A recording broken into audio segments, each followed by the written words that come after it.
আমি যেই টপিকটা নিয়ে আজকের এই ঐতিহাসিক চট্টগ্রামের প্যারেড ময়দানের তাফসিরুল কোরআন প্রোগ্রামে আলোচনা করব সেটা হচ্ছে সূরাতু আন-নাহলের 90 নম্বর আয়াত নিয়ে কিছু কথা আমরা উপস্থাপন করবার চেষ্টা করব ইনশাআল্লাহ।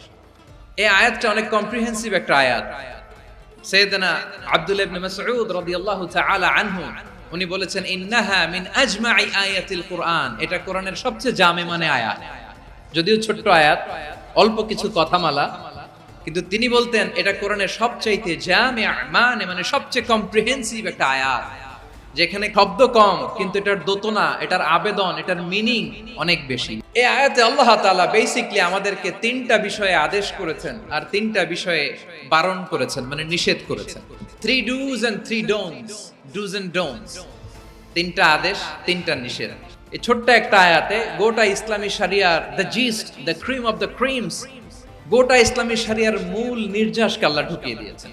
তিনটা আদেশ আর তিনটা নিষেধ। আসুন আমরা সরাসরি কোরআন থেকে শুনি, সবাই পড়ুন। আউযু বিল্লাহি মিনাশ শাইতানির রাজীম। বিসমিল্লাহির রহমানির রহিম। ইন্নাল্লাহা ইয়া'মুরু বিল আদলি ওয়াল ইহসানি ওয়া ইতাই যিল কুরবা ওয়া ইয়ানহা আনিল ফাহশাই ওয়াল মুনকারি ওয়াল বাগই ইয়া'iযুকুম লা'আল্লাকুম তাযাক্কারুন। আল্লাহ তাআলা ইরশাদ করছেন, ইন্নাল্লাহা ইয়া'মুরু বিল আদলি ওয়াল ইহসান, নিশ্চয় আল্লাহ তাআলা তোমাদেরকে ন্যায় বিচারের আদেশ দেন, সদাচরণের আদেশ দেন, নিকটাত্মীয়দেরকে দানের আদেশ দেন। আদেশ কয়টা? নিশ্চয় আল্লাহ তাআলা তোমাদেরকে ন্যায় বিচারের আদেশ দেন, সদাচরণের আদেশ দেন, তিনি তোমাদের নিকটাত্মীয়দেরকে দানের আদেশ দেন, আর তিনি তোমাদেরকে অশ্লীলতা থেকে নিষেধ করেন, মন্দ কাজ থেকে নিষেধ করেন, অবাধ্যতা সীমা লঙ্ঘন থেকে নিষেধ করেন। তিনি তোমাদেরকে উপদেশ দেন যাতে তোমরা শিক্ষা গ্রহণ করো। সুবহানাল্লাহ। উপদেশ দিচ্ছে স্বয়ং কে? তিনটা জিনিসের আদেশ। ইয়া'মুরু বিল আদল,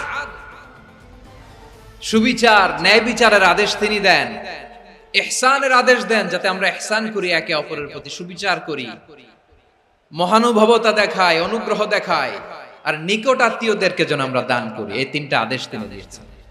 আর কোন তিনটা জিনিস থেকে তিনি বারণ করেছেন?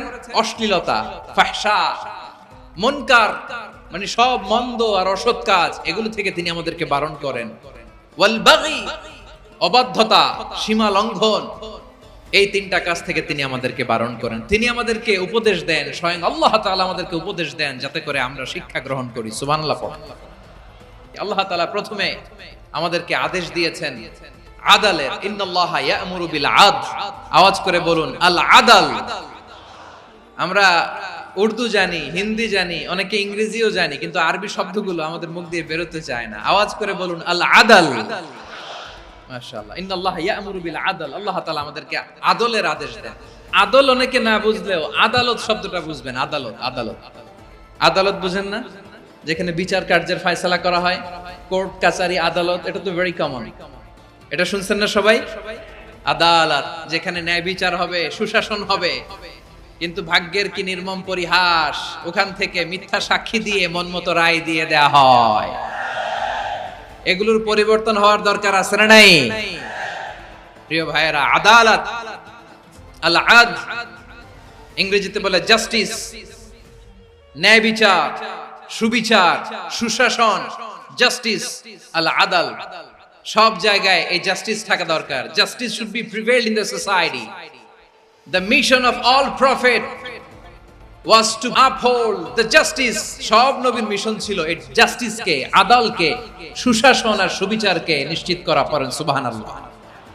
And the core message of every divine scripture was to uphold justice. পৃথিবীর সব আসমানি কিতাবের মূল শিক্ষা ছিল এই জাস্টিসকে সমাজে এনশিওর করা, সুবিচার সুশাসনকে এনশিওর করা। তাহলে প্রিয় ভাইরা, আমরা বুঝতে পারলাম আল আদ শব্দের মানে হচ্ছে ইনসাফ বা সুবিচার বা ন্যায় বিচার। এটা হচ্ছে একটা general meaning, very general meaning. আপনি যদি ইন ডেপথ বুঝতে চান, আরো ভেতরে যান, তাহলে আদাল মানে হচ্ছে সমন্বয়, আদাল মানে হচ্ছে ভারসাম্য, ব্যালেন্স। আদাল মানে হচ্ছে মধ্যম পন্থা। সুবহানাল্লাহ পড়েন। কারণ সব সময় সমান সমান হইলেই সুবিচার হয় না। কথা কি বুঝতেছেন? ইসলামের দ্য কনসেপ্ট অফ আদাল, এটা এমন আদাল, এটা সব সময় সমান সমান নয়। যখন সমান সমান দেয়া দরকার, ইসলাম সমান সমান দেয়। যখন ব্যালেন্স করা দরকার, চেক এন্ড ব্যালেন্স, সমন্বয়, ভারসাম্য করা দরকার, তখন ইসলাম ভারসাম্য করে দেয়। এটার নাম আদাল। সুবহানাল্লাহ। সহজ করে আপনাদেরকে বুঝাই। যেমন ধরুন, একটা পরিবারের 3 জন সদস্য, স্বামী, স্ত্রী আর সন্তান। তাদের সকালবেলার ব্রেকফাস্টে স্বামীর সকালের নাস্তায় স্বামীর 3টা রুটি লাগে, স্ত্রীর 2টা লাগে, আর সন্তানের 1টা রুটি লাগে। এখন আমি যদি সমান সমান করে আদল করতে চাই, সবাইকে যদি 3টা করে রুটি দেই, তাহলে স্বামী বেচারার জন্য ঠিক আছে? কি বলেন? কথা কি বুঝতেছেন না কষ্ট হয়ে যাচ্ছে? যদি সমান সমানের নিয়মে আগাই, তাহলে 3টা করে যদি রুটি দেই, স্বামীর জন্য ওকে, কিন্তু স্ত্রীর জন্য 1টা বেশি হয়ে যায়। আর সন্তানের জন্য কয়টা বেশি হয়? আচ্ছা, এই তো বুঝতেছেন, মাশাআল্লাহ।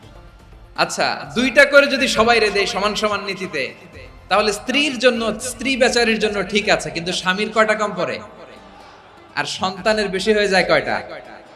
আচ্ছা, সমান সমান নীতিতে সবাইকে যদি সকালের নাস্তার জন্য 1টা করে রুটি দেই, সন্তানের জন্য ঠিক আছে, কিন্তু স্ত্রী বেচারির কম পড়ে কয়টা? স্বামীর কম পড়ে কয়টা? 2টা।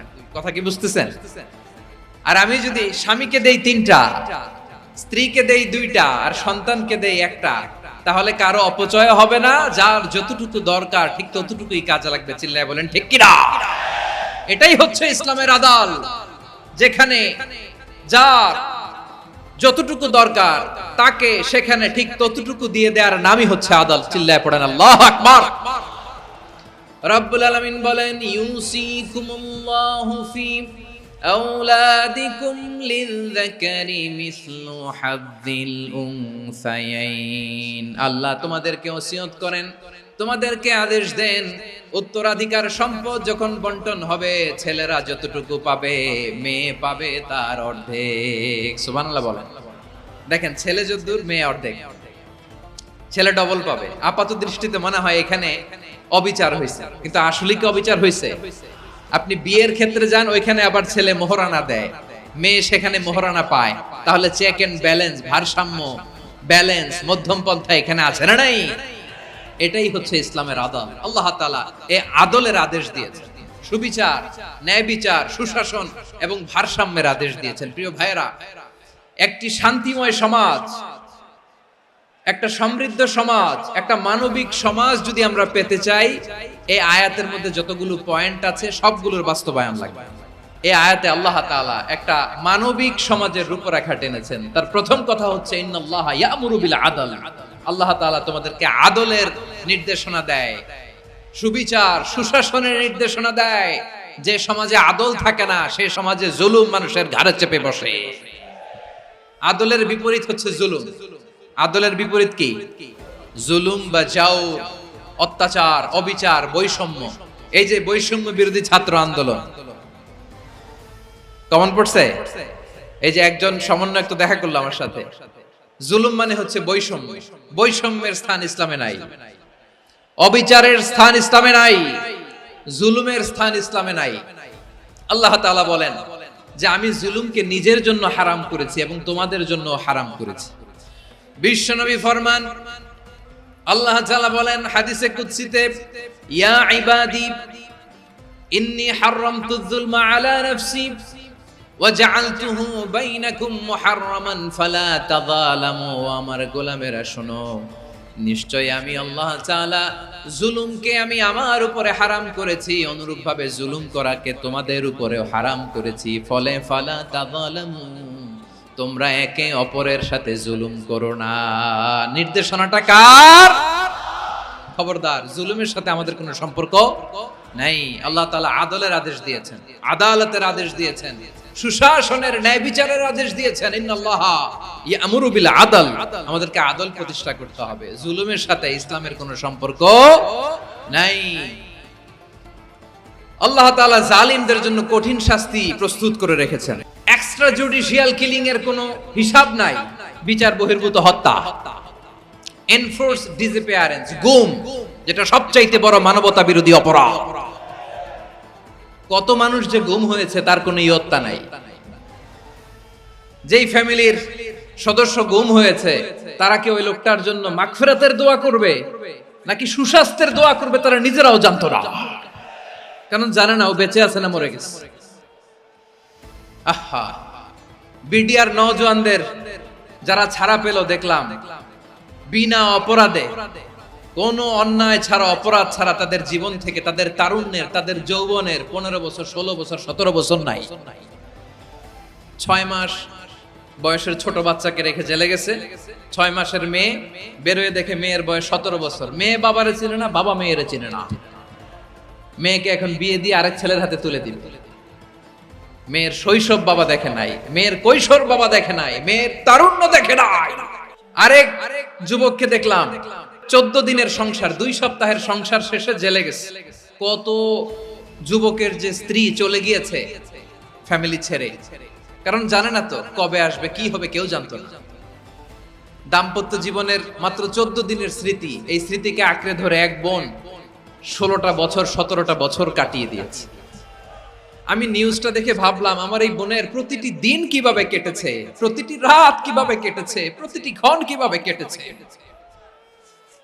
বিশ্বনবী বলেছেন, ইত্তাকি দাওয়াতাল মাজলুম ফাইন্না লাইসা বাইনাহু ওয়া বাইনাল্লাহি হিজাব। মাজলুমের কান্নাকে ভয় করো, কারণ মাজলুমের কান্না আর আল্লাহর মাঝে কোনো পর্দা থাকে না। আমরা আর এরকম কোন জুলুম বাংলাদেশে দেখতে চাই না। জোরে বলেন ঠিক কিনা? আমার প্রিয় বীর চট্টলার তৌহিদি মুসলমান, আমরা আর নতুন করে কেউ জালিম হোক এটা চাই না। নতুন করে আবার কেউ ফ্যাসিস্ট হোক আমরা চাই না। এক দল আরেক দলকে নিশ্চিহ্ন করার রাজনীতি করুক আমরা চাই না।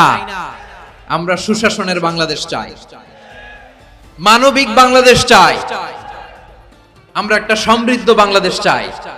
আমরা বিশ্বের বুকে সম্মান নিয়ে মাথা উঁচু করে দাঁড়াতে চাই, ঠিক কিনা বলেন? আল্লাহ বললেন, এটা যদি তোমরা চাও, একটা সমৃদ্ধ সমাজ যদি বিনির্মাণ করতে চাও, মানবিক সমাজ যদি বিনির্মাণ করতে চাও, আমি তোমাদেরকে সেজন্য প্রথমে আদালতের নির্দেশ দিলাম। ইন্নাল্লাহা ইয়া'মুরু বিল আদল, নিশ্চয় আল্লাহ তাআলা তোমাদেরকে ন্যায় বিচার, সুশাসন এটার আদেশ দেন। সুবহানাল্লাহ। আদাল, ন্যায় বিচারের আদেশ আল্লাহ তাআলা কোরআনের বিভিন্ন আয়াতে দিয়েছেন। আল্লাহ তাআলা বলছেন, ইন্নাল্লাহা ইয়া'মুরুকুম আন তুআদ্দুল আমানাতি ইলা আহলিহা ওয়া ইযা হাকামতুম বাইনান নাসি আন তাহকুমু বিল আদল ইন্নাল্লাহা নি'ম্মা ইয়া'iযুকুম বিহি ইন্নাল্লাহা কানা সামিআম বাসীরা। আল্লাহ তাআলা বললেন, আল্লাহ আদেশ দিচ্ছেন, যে ব্যক্তি আমানতের হকদার তার হাতে তোমরা আমানত পৌঁছে দাও। আর যখন তোমরা বিচার কার্য করবে, বিচার ফয়সালা করবে, আদালতের সাথে করো। সুবহানাল্লাহ বলেন। ওয়া ইযা হাকামতুম বাইনান নাসি আন তাহকুমু বিল আদল, আদালতের সাথে করবা। আল্লাহ তাআলা বলেন, যারা জাজ হবে, বিচারক হবে, তাদের যদি বাদী বিবাদীর কারোর সাথে শত্রুতা থাকে, কারোর সাথে যদি কোনো ধরনের রেষারেষি থাকে, আল্লাহ বলেন বিচার কার্য করতে যে ওই শত্রুতা রেষারেষির কারণে আদালতের বাইরে যে অবিচার করে বিচার করো না। ওয়ালা ইয়াজরিমান্নাকুম শানাআনু কওমিন আলা আল্লা তা'দিলু ই'দিলু হুয়া আকরাবু লিত্তাকওয়া ওয়াত্তাকুল্লাহা ইন্নাল্লাহা খাবীরুম বিমা তা'মালুন। খবরদার কোন জাতির প্রতি, কোন গোষ্ঠীর প্রতি, কোন গোত্রের প্রতি আক্রোশ যেন তোমাদেরকে ন্যায় বিচার থেকে দূরে সরিয়ে না দেয়, বরং আমি আল্লাহর আদেশ হলো ইদিলু, তোমরা আদল করো, ন্যায় বিচার করো, সুবিচার করো, সুশাসন প্রতিষ্ঠা করো। হুয়া আকরাবু লিত্তাকওয়া, এটাই তাকওয়ার সবচেয়ে কাছাকাছি। সুবহানাল্লাহ বলেন। কোরআনের বিভিন্ন আয়াতে আল্লাহ তাআলা স্পেসিফিকলি ধরে ধরে বিচার করার সময় আমরা যেন আদল করি সেটা বলেছেন। কোরআনের কোন কোন জায়গায় আল্লাহ তাআলা এই আল আদল শব্দটা ব্যবহার করেছেন। আবার একই জিনিস ইনসাফ, সুবিচার, সুশাসন, ন্যায় বিচার, ন্যায় পরায়ণতা বুঝাতে আল্লাহ তাআলা কখনো কখনো আল কিসত শব্দটা ব্যবহার করেছেন। আল্লাহ তাআলা বলেন ওয়া ইন হাকামতা ফাহকুম বাইনাহুম বিল কিসতি ইন্নাল্লাহা ইউহিব্বুল মুকসিতিন। যখন তুমি বিচার করবে, বিশ্বনবীকে উদ্দেশ্য করে অ্যাড্রেস করে বললেন, নবী হ্যাঁ, ইহুদিরা কোনো বিষয়ে মীমাংসার জন্য যদি আপনার দরবারে আসে, যদি বিচার করতে হয়, খবরদার অবিচার করবেন না। ফয়সালা যেটা করবেন কিসতের সাথে করবেন, ন্যায় পরায়ণতার সাথে করবেন, কারণ ইন্নাল্লাহা ইউহিব্বুল মুকসিতিন, নিশ্চয় আল্লাহ রাব্বুল ইজ্জাত ন্যায় পরায়ণশীলদেরকে বড্ড ভালোবাসেন। সুবহানাল্লাহ বলেন।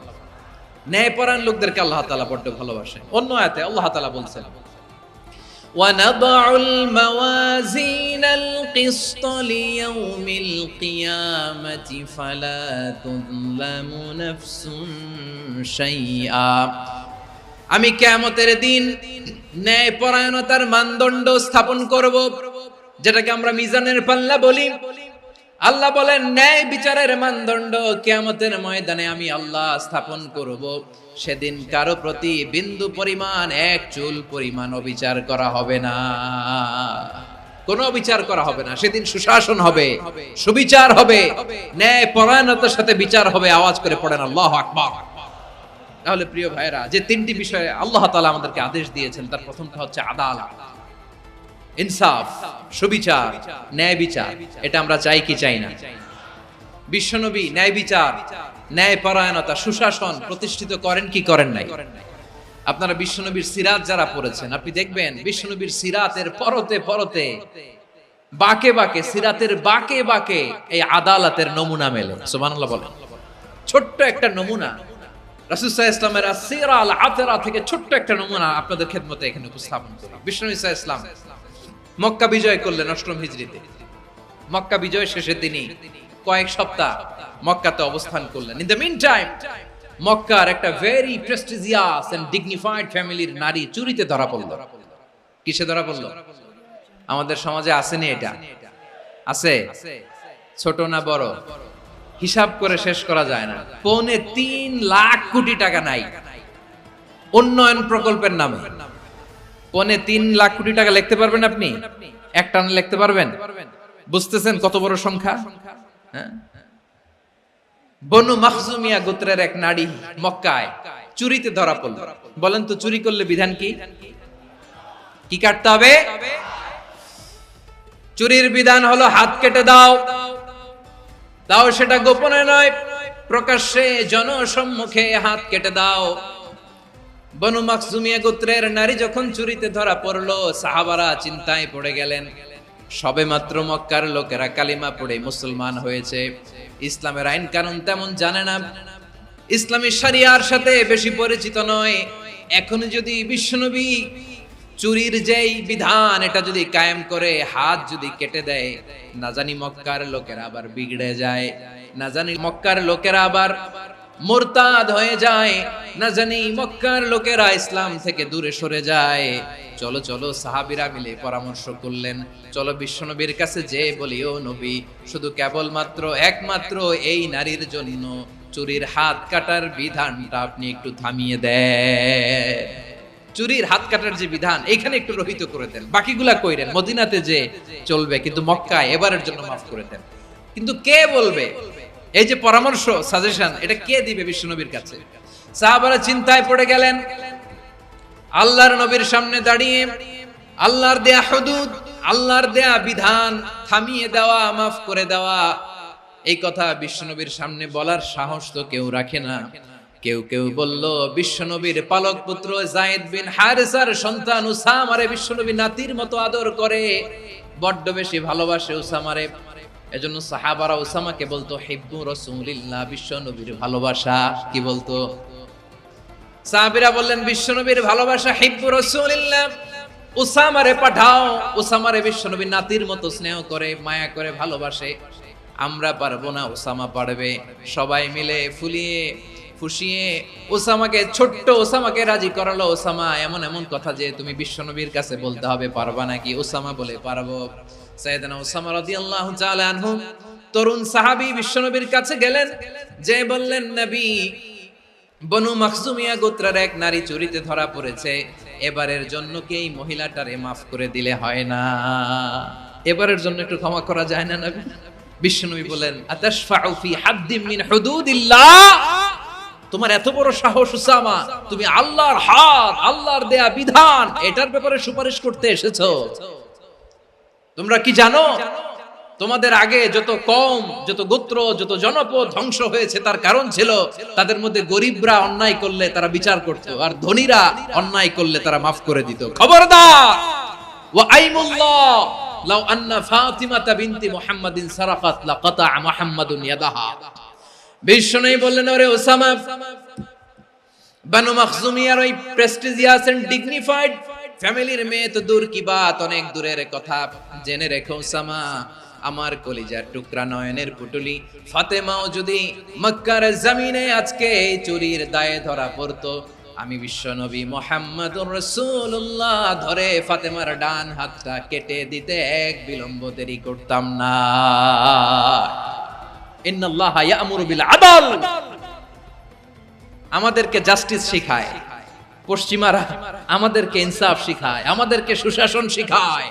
আর ইনসাফ, সুশাসন, ন্যায় বিচার, সুবিচার, জাস্টিস কারে বলে বিশ্বনবীর বায়োগ্রাফি থেকে জেনে নাও। এই ছিল বিষ্ণু ঈসা ইসলামের আদালতের নমুনা। আপনি যদি সাইয়েদনা ওমর ফারুকের জীবনের দিকে তাকান, এমন কঠোর, এমন বীর সেনানী ছিলেন। সাইয়েদনা ওমর ফারুক যদি রাস্তার এই মাথা দিয়ে হাঁটা শুরু করতেন, শয়তান ওমর ফারুককে দেখলে ওই রাস্তা রেখে দিয়ে অন্য রাস্তা দিয়ে হাঁটতো। সুবহানাল্লাহ। ওমর ফারুক রাদিয়াল্লাহু তাআলা কি পার্সোনালিটি ছিল, কি পার্সোনালিটি! আমাদের এলাকায় ছোট বাচ্চারা রাতে ভাত খেতে চায় না, আমার মেয়েটাও খেতে চায় না। এই এটা দিব, ওইটা দিব, আজকে মাহফিলে আসার সময় বলে দিছে লিস্ট করে এটা এটা আনতে হবে। তো ছোট্ট বাচ্চাদের অনেক বায়না থাকে, ওরা রাতে খেতে চায় না। তো মায়েরা বিভিন্ন ভয় দেখায়, এই বাঘ আসবে, বাঘ আসবে খাও, এই ভূত আসবে, ভূত আসবে খাও। আপনারা কি বলেন চট্টগ্রামে? ভূত, ভূত, ভূত আসবে, বাঘ আসবে, খাও খাও খাও, তাড়াতাড়ি খাও। তো বাচ্চারা এগুলো শুনে ভয়ে খেতে শুরু করে। মদিনার জমিনেও একই ঘটনা ঘটতো। মদিনার ছোট্ট ছোট্ট সোনামণিরা খেতে চাইতো না।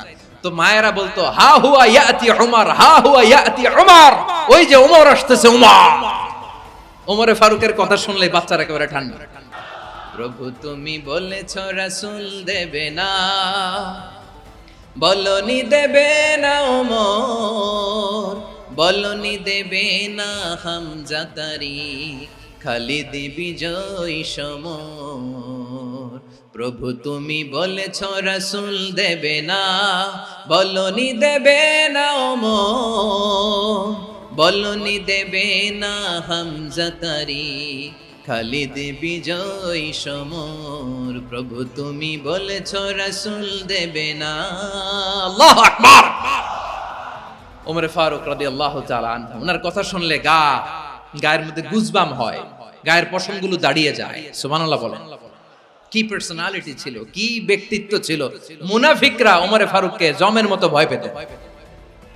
শয়তান, খুদ শয়তান এই রাস্তা দিয়ে আসলে শয়তান অন্য রাস্তা দিয়ে হাঁটত। ওমর ফারুক রাদিয়াল্লাহু তাআলা আনহুর জীবনে যদি দেখেন, তাহলে সেখানে আপনি আদালতের, ইনসাফের, সুশাসনের, জাস্টিসের নমুনা দেখতে পাবেন। কয়টা শুনবেন? সাইয়েদনা ওমর ফারুক রাদিয়াল্লাহু তাআলা আনহুর সন্তান আব্দুর রহমান মিশরে মদ খেয়ে মদ্যপ অবস্থায় ধরা পড়েছে। মদ খাওয়ার কারণে, মদ যদি কেউ পান করে আর যদি প্রমাণিত হয়, তার বিচার হলো 80 বেত। আওয়াজ করে বলেন কয় বেত? বাংলাদেশেও তো এই আইন আছে নাকি? বাংলাদেশে আছে? হ্যাঁ, মদ খাইলে 80 ব্যাট, এই আইন বাংলাদেশে চালু হোক, আমরা চাই কি চাই না? একেবারে সহজ, পানির মতো সহজ হিসাব, একেবারে সহজ। ওমরে ফারুক রাদিয়াল্লাহু তাআলা আনহুর ছেলে ভুল করে মদ পান করে ফেলেছিলেন। আব্দুর রহমান, ঘটনা ঘটেছে মিশরে। মিশরের গভর্নর তখন আমর ইবনুল আস রাদিয়াল্লাহু তাআলা আনহু। আব্দুর রহমানের ভাই যে গভর্নরকে বলল, গভর্নর যদি একটু দয়া করেন, খলিফার ছেলে আমার ভাই আব্দুর রহমান মদ্যপ অবস্থায় ধরা পড়েছে, জনসম্মুখে যদি আপনি বেত্রাঘাত করেন আমাদের প্রেস্টিজ থাকে না, যদি 80 বেত আপনি মারেন আমার কোনো কথা নাই, কিন্তু ঘরের ভেতরে মারেন। আব্দুর রহমানের ভাইয়ের সুপারিশ শুনে সাইয়েদনা আমর ইবনুল আস রাদিয়াল্লাহু তাআলা আনহু রাজি হয়ে গেলেন। ঘরের ভেতরে লোকচক্ষুর আড়ালে 80 বেত তিনি মানলেন। কিন্তু ঘটনাক্রমে এই কথা লুকিয়ে লুকিয়ে ঘরের ভেতরে 80 বেত মারার কথা সাইয়েদনা ওমর ফারুক মদিনা থেকে জানতে পারলেন। মদিনা থেকে তিনি ফরমান জারি করলেন, এই বিচার যেমনটি আমর ইবনুল আস আদায় করেছে এটা প্রকৃতপক্ষে আদায় হয় নাই।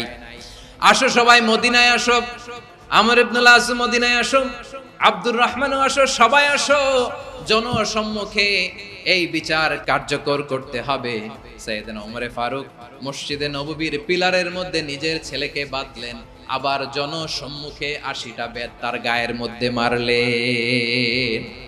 মাজমুয়ে ফাতাওয়া ইবনে তাইমিয়া রাহিমাহুল্লাহ উনি এটা নকল করেছেন। এটা সবচেয়ে বিশুদ্ধ মত, আর অনেক মত আছে। মারা গেছে কবরের উপর, ওগুলো বাদই দিলাম। কেমন খলিফা ছিলেন, কেমন খলিফা! পশ্চিমারা তোমরা জাস্টিস আমাদেরকে শেখাও, ইনসাফ কারে বলে সুশাসন আমাদেরকে তোমরা শেখাও। ওমরে ফারুক রাদিয়াল্লাহু তাআলা ওইটাকে, ওই বিচারকে তিনি ধর্তব্য মনে করেন নাই। মদিনাতে এনে আবার জনসম্মুখে আবার 80 বেত মেরেছেন। মিশরে ওমরে ফারুক রাদিয়াল্লাহু তাআলা আনহু আমর ইবনুল আসকে গভর্নর করে পাঠালেন। সেখানে আমর ইবনুল আসের ছেলে একটা প্রতিযোগিতায় রানার আপ হয়েছে।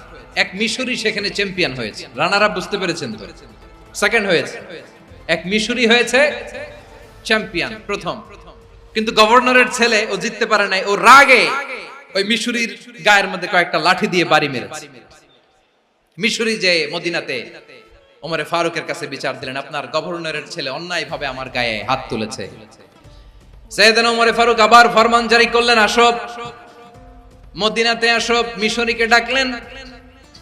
ওই মিশরের গভর্নর আমর ইবনুল আস রাদিয়াল্লাহু তাআলা আনহুকে ডাকলেন, তার ছেলেকেও ডাকলেন। সবাই বসে রইল।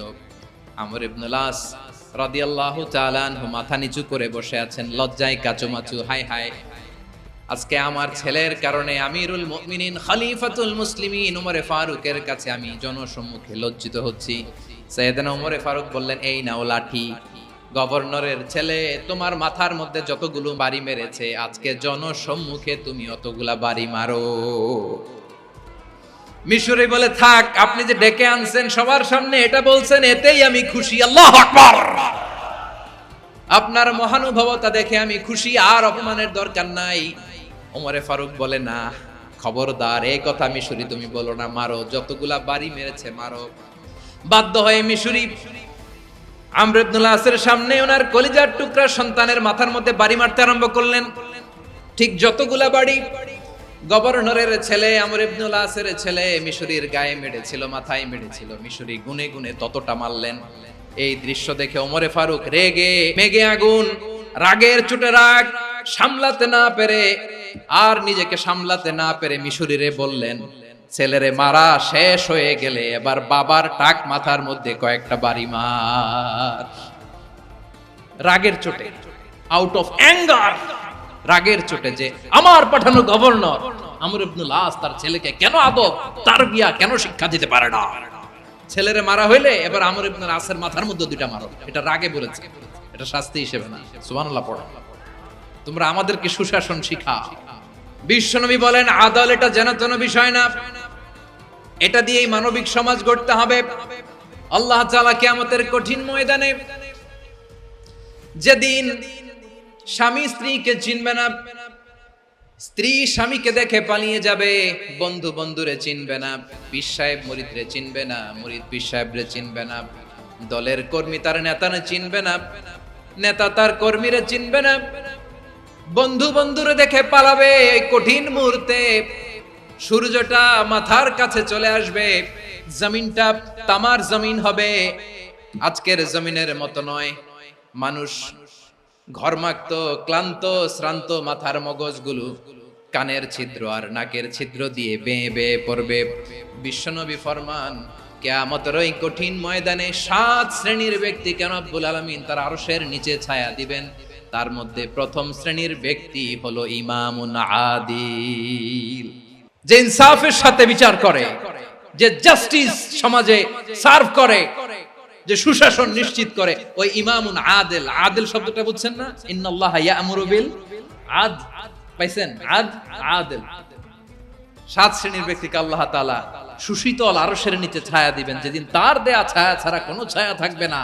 এর প্রথম হচ্ছে ইমামুন আদিল, ন্যায়পরায়ণ শাসক। চিল্লায় বলেন সুবহানাল্লাহ। আবার বিশ্বনবী বললেন, ইন্নাল মুকসিতিনা ইনদাল্লাহি আলা মানাবিরা মিন নূর আন ইয়ামিনির রহমান। কিয়ামতের দিন যারা ন্যায়পরায়ণ হিসেবে আল্লাহর সামনে দাঁড়াবে, কিয়ামতের দিন রব্বুল আলামিন তার আরশের ডান দিকে ওই ন্যায়পরায়ণ লোকদের জন্য আরশের ডান দিকে একটা নূরের মিম্বারে তাদেরকে বসার সুযোগ করে দিবে। আল্লাহর আরশের ডান দিকে ন্যায়পরায়ণ লোকদের জন্য আল্লাহ তাআলা নূরের মিম্বার বানাবে। তার ঠিকানে কথা মনে করেছেন? আল আদাল, জাস্টিস। ইন্নাল্লাহা ইয়া'মুরু বিল আদল। আল্লাহ তাআলা এই আদালতের নির্দেশনা দেন, সুবিচার, সুশাসন। প্রিয় ভাইয়েরা, এটা আমরা বাংলাদেশে চাই কি চাই না? এই যে অরাজকতা, এই যে অন্যায়, এই যে জুলুম, এই যে ইনকনসিস্টেন্সি সমাজের অসঙ্গতির প্রধান কারণ জাস্টিস নাই, সুবিচার নাই, সুশাসন নাই। শেষবারের মতো আওয়াজ করে বলেন তো, আমরা বাংলাদেশে আদল চাই কি চাই না? তাহলে প্রথম নির্দেশনা শেষ। আল্লাহ তাআলা তোমাদেরকে আদলের আদেশ দেন। এরপরে আল্লাহ বললেন, আমি তোমাদেরকে ইহসানের আদেশ দেই। ইন্নাল্লাহা ইয়া'মুরু বিল আদলি ওয়াল ইহসান। আমি তোমাদেরকে যেমনি আদলের নির্দেশনা দেই, তেমনি ভাবে তোমাদেরকে ইহসানের নির্দেশনা দেই। ইহসান, আওয়াজ করে সবাই বলেন তো ইহসান। ইহসান মানে কারো প্রতি সফট হার্টেড হওয়া, মহানুভব হওয়া, অনুগ্রহ পরায়ণ হওয়া, অনুগ্রহশীল হওয়া, একে অপরের প্রতি দয়াদ্র হওয়া। একে অপরের প্রতি দয়াদ্র, অনুগ্রহশীল হওয়া ছাড়া মানবিক সমাজ কশিনকালেও গঠন করা সম্ভব না। প্রিয় ভাইয়েরা, সুন্দর আচরণ দিয়ে, ইহসান দিয়ে যা জয় করা যায়, নরম আচরণ দিয়ে যেটা অর্জন করা যায়, কঠোরতা দিয়ে সেটা পারা যায় না। বিষ্ণু ঈসা ইসলাম ইহসান দিয়ে, কোমল আচরণ দিয়ে, তার অনুগ্রহ দিয়ে তিনি অনেক কাফিরের হৃদয়কে জয় করে ফেলেছেন। সাইয়েদনা সুমামা ইবনে উসাল রাদিয়াল্লাহু তাআলা আনহুর কথা মনে পড়ে যায়। তিনি ছিলেন ইয়ামামার বাদশা। মদিনাতে বিশ্বনবীকে হত্যা করার নিয়তে এসেছিলেন। গোপনে গোপনে বিশ্বনবীকে হত্যা করে আবার ইয়ামামাতে তিনি ফিরে যাবেন।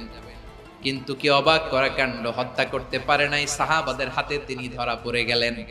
সাইয়েদনা সুমামা ইবনে উসাল রাদিয়াল্লাহু তাআলা আনহু হত্যার নিয়তে আসলেন, কিন্তু হত্যা করতে পারলেন না। সাহাবারা ওনাকে ধরে ফেললেন, ধরে মসজিদে নববীর পিলারের মধ্যে বেঁধে রাখলেন। সুমামা ইবনে উসাল, সিরাত থেকে শোনাচ্ছি, রাদিয়াল্লাহু তাআলা আনহু ইয়ামামার অধিপতি ছিলেন। বিশ্বনবীকে হত্যার জন্য আসছেন, ধরা পড়ে গেছেন, এখন মসজিদে নববীতে বেঁধে রাখছেন। তার মানে বন্দী। এখন স্ট্যাটাস কি? বন্দী, ক্যাপটিভ। তো বিষ্ণু ঈসা ইসলাম সাহাবাদেরকে বললেন, তার খোঁজ খবর নিও, সুমামা ইবনে উসালের খোঁজ খবর নিও। সাহাবারা বলেন, ইয়া রাসূলুল্লাহ, আপনাকে হত্যা করতে এসেছে, তার তো কঠিন ক্যাপিটাল পানিশমেন্ট হওয়া দরকার, কঠিন শাস্তি হওয়া দরকার। বিশ্বনবী বললেন, না, আমি যেটা জানি তোমরা সেটা জানো না, তোমরা সুমামার সাথে ভালো আচরণ করো। বিশ্বনবী সুমামার কাছে গেলেন। প্রথম দিন যে তিনি কালেমার দাওয়াত দিলেন, ইমানের দাওয়াত দিলেন, ইসলামের দাওয়াত দিলেন, রিসালাতের দাওয়াত দিলেন, আখিরাতের দাওয়াত দিলেন। পরের দিন যে বিশ্বনবী সালাতের দাওয়াত দিলেন, যাকাতের দাওয়াত দিলেন, ইসলাম কি, কিভাবে, কেমন করে পালন করতে হয় চমৎকার আর্টিকুলেট করতে শুরু করলেন। তন্ময় হয়ে সুমামা ইবনে উসাল রাদিয়াল্লাহু তাআলা আনহু বিশ্বনবীর কথাগুলো শুনতে আরম্ভ করলো।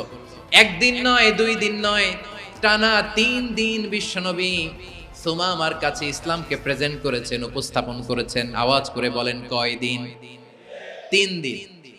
3 দিন মসজিদে নববীতে বাধা। আর সাহাবীদেরকে বললেন, তার খোঁজ খবর নিও, তোমরা যে রুটি বানাও এর মধ্যে সবচেয়ে ভালো আটার রুটিটা তারে দিও, সবচেয়ে রিফাইন্ড খেজুর, যেটা পিওর খেজুর, এটা তারে দিও। আর বিশ্বনবী নিজের উট থেকে দুধ দহন করে ওনার বাড়ির এক কর্মচারীকে বলেছেন, দুধ দহন করে সুমামার জন্য নিয়ে যেও। সুবহানাল্লাহ পড়বেন না? সবাই তো অবাক, ইয়ামামা থেকে আসছে নবীকে হত্যা করতে, বিশ্বনবী দেখে তারে জামাই আদর করে। একদিন নয়, 2 দিন নয়, টানা 3 দিন বিশ্বনবী এভাবে সুমামার কাছে যে ইসলামকে প্রেজেন্ট করতে আরম্ভ করলেন, ইসলামকে উপস্থাপন করতে শুরু করলেন, আর তাকে চমৎকার এন্টারটেইনমেন্ট, আপ্যায়ন দিতে আরম্ভ করলেন। টানা 3 দিন যখন ইসলামের দ্য বিউটিজ অফ ইসলাম, ইসলামের সুমহান বাণী, সৌন্দর্য তার কাছে উপস্থাপন শেষ, তাকে আপ্যায়ন শেষ, বিশ্বনবী বললেন সাহাবাদেরকে, যাও এবার সুমামার হাতের পায়ের রশি দুটো খুলে দাও। সাহাবারা তর্ক জুড়ে দিলেন, লা ইয়া রাসূলুল্লাহ, এমনটা করবেন না, তো ভয়ঙ্কর ভয়ঙ্কর খুনি, কি জানি কি হয়ে যায়। বিশ্বনবী বললেন, না, তার হাতে পায়ের রশিগুলো খুলে দাও। সাহাবারা বিশ্বনবীর কথা মতো তার হাতে পায়ের রশিগুলো খুলে দিল। সুমামা মুহূর্তের মধ্যে মসজিদে নববী থেকে বের হয়, ইয়ামামায় ফিরে না যে মসজিদে নববীর পাশে একটা খেজুর বাগান ছিল, সেখানে চলে গেলেন। সেখানে একটা ছোট্ট কুয়া ছিল, কুয়ার পানি দিয়ে তিনি গোসল করলেন। সুবহানাল্লাহ পড়েন। কুয়ার পানি দিয়ে গোসল করে মসজিদে নববীর সামনে এসে বিশ্বনবী এবং সাহাবাদের সামনে দাঁড়িয়ে সাব্বাবা উঁচু করে বললেন, আশহাদু আল্লা ইলাহা ইল্লাল্লাহ ওয়া আশহাদু আন্না মুহাম্মাদান আবদুহু ওয়া রাসূলুহু। আমি সাক্ষ্য দিচ্ছি আল্লাহ ছাড়া কোনো ইলাহ নাই, আর মুহাম্মদ আল্লাহ তাআলার প্রেরিত বান্দা এবং রাসূল।